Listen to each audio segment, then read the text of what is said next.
All right, good afternoon. Maraming salamat po for those who are tuning in on ProsTalk. ProsTalk, just to remind everyone who may be just tuning in today that ProsTalk po is the social corporate responsibility of Buildy. Buildy po is a platform for anyone who builds. So anyone who is interested to know anything about construction, project management, this is the place to go. We have a broad network of partners that can provide you insights, help, even the actual products if you need to. So today po, no, on ProsTalk, we will be talking to Mr. Dondon Ong. He has a very insightful job that might give insight to those who are viewing us about civil works and project management. So Sir Dondon, welcome po to ProsTalk. Hi, hi Miss Nat. So yeah, I'm honored to be here. All right, Sir Don, para po sa mga nanonood sa atin, those who are watching us, can you please just briefly discuss about your profession, designation, and what's the responsibility of your role? Well, actually, I'm an architect by profession. I graduated in UST. However, I think I should say that I'm almost an engineer because of my experiences. Yeah, an architect and an engineer is almost the same in field. So, my designation, my latest role with my profession is a civil works specialist and project manager. I just had finished my tenure of project manager for urban and water business lines in an international engineering consulting firm. And I think I can say that I am now a freelance civil works consultant. For these responsibilities when it comes to civil works and project management, generally it is to oversee the project, from contract management, coordination with partners, sub-consultants, and clients, and then provision of technical assistance to the project team whenever and wherever needed. And I should always see to add that the project deliverables are submitted on time and with quality.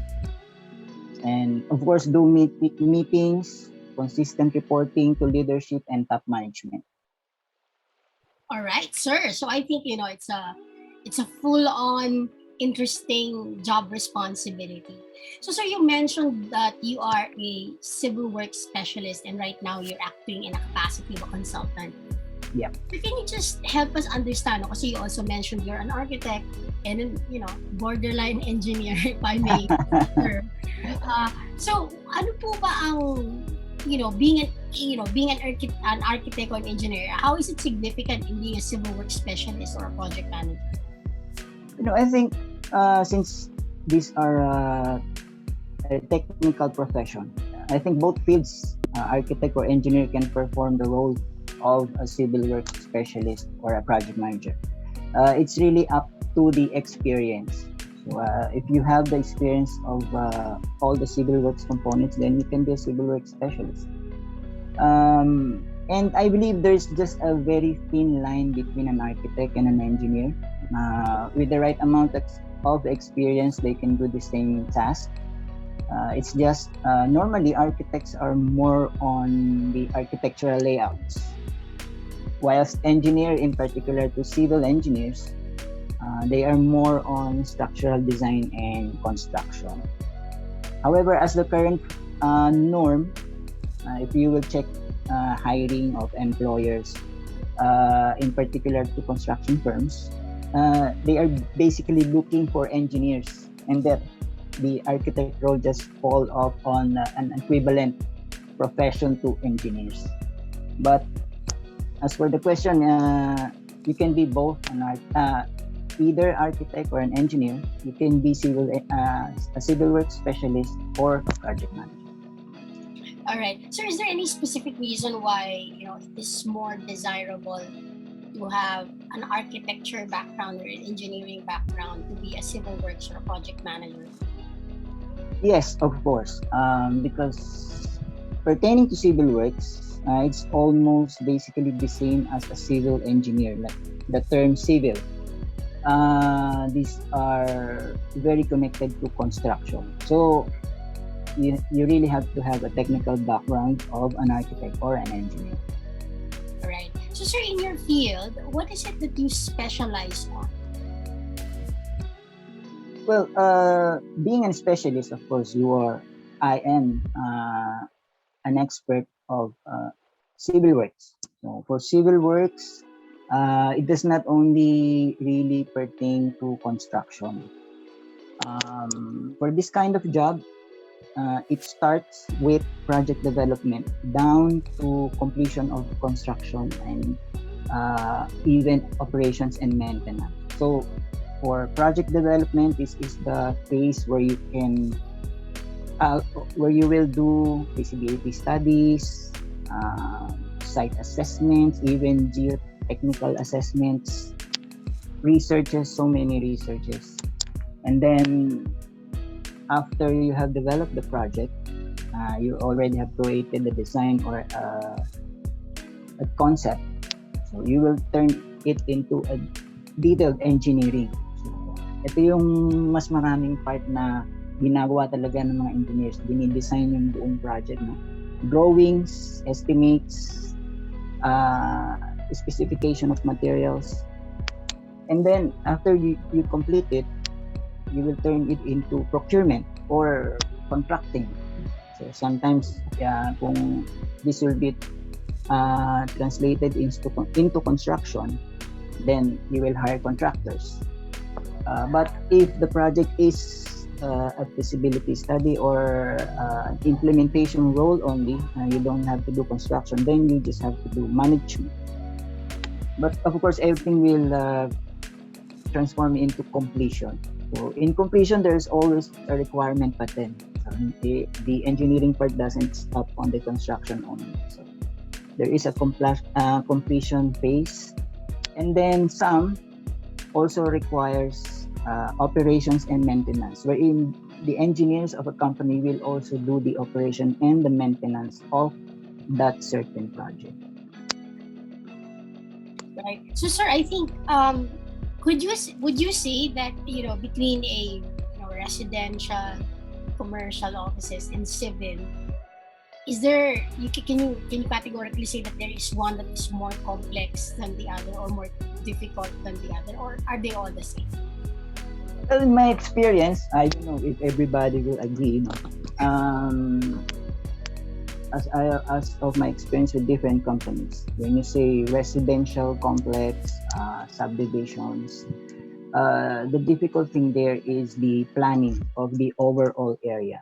But the construction of a small house, for me, a 2 to 3 story house, 5 bedrooms is a small structure only. Big structures are like airport, transport terminals, a commercial complex like malls, and then we also construct like solar farms, dams. So those were the most complicated structures. Right. So at least I think the commercial or the more civil or perhaps government contracts will be a little bit more challenging, right, in terms of the yeah, if this is a government contract, it would mean that it's a big scope. Yes. For example, if I had one project with the Department of Environment and Natural Resources. The scope is nationwide, all over the Philippines. So we do in that project we did roads, bridges, irrigation, schools. So the hardest part there is your collaboration with the different government units and the affected people in the area, because you cannot just design and construct. You have to deal with everything, even social and environmental safeguards. All right. Okay. So, sir, I think you kind of described, the challenging parts of, mapping out that project. Is there also a very specific part that is more challenging than the others in terms of mapping and scoping the project? Well, as part of civil works, like I have mentioned earlier, from the development phase to completion, I think the most difficult part is the development part, the project development part, because you will not be able to have a project really if you have not developed it. So you cannot translate it into design, detailed design, to procurement, to construction if the project was not approved. So the most difficult part is developing a project, like doing the researches, doing the studies, making conceptual designs, doing indicative costings, preliminary implementation schedules. So that's the most difficult part, because it's like a trial and error thing. You propose one and then you will not get approved, and you propose another until you will be able to build the project. All right. So, boss, what about the project timeline or the project schedule? How do you ensure you are keeping up with the schedule? This is more on management, actually. So I always check the project calendar. So in a project, for example, if you are in a construction project, so there's always a construction schedule. So everything should be finished as according to what is the target time. So if you can keep that on your mind, so you have to. So then I plan ahead. So especially if there are required activities, like if you will have site inspections, you will have site visits, you will have workshops, so you have to prepare for that. You will have trainings, researches. So everything should be planned and scheduled ahead of the target execution. And of course, all of the involved project persons are well aware of their role and they are prepared for that role. And then most of all, I always check how much time I need to prepare and consolidate all the inputs and the reports for a target deliverable. In a project management role, that is your bottom line, submitting reports and reporting to your superiors. Right, of course, always. So, sir, how do you maintain, relationships with your, with the several stakeholders like your suppliers, your colleagues, and your clients? For suppliers, well, for me, I think if you already have a good supplier and you are fine with their prices, then you just have to stick with them. It's what we call suki.